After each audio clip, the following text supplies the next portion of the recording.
தேவனுடைய வார்த்தை இவ்வாறாக சொல்லுகிறது, நெடுநாட்களாய் காத்திருப்பது இருதயத்தை இளைக்க பண்ணும், விரும்பினது வரும்பொழுதோ அது ஜீவ விருட்சம் போல் இருக்கும் என்று சொல்லி. தெய்வ பிள்ளைகளே, ஆபிரகாம் பாருங்கள், 75 வயதிலே வாக்குத்தத்தத்தை பெற்றுக்கொண்டார். உனக்கு ஒரு மகனை தருவேன், உனக்கு வாரிசை கொடுப்பேன் என்று சொல்லி. ஆனால் 25 ஆண்டு காலம் அந்த வாக்குத்தத்தத்திற்காக காத்திருந்தார். அந்த விரும்பின காரியம், அந்த வாக்குத்தத்தம் நிறைவேறும் பொழுது அவருடைய வாழ்க்கை மிகவும் மகிழ்ச்சியாய் மாறினது.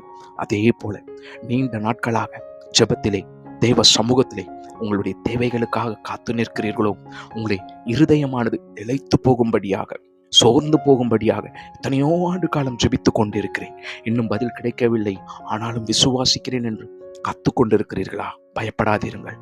உங்களுடைய விசுவாசத்திற்கு ஏற்றாற்போல் தேவன் அதி சீக்கிரமாய் நீங்கள் சந்தோஷம் அடையும்படி ஒரு அற்புதத்தை செய்ய போகிறார். God bless you.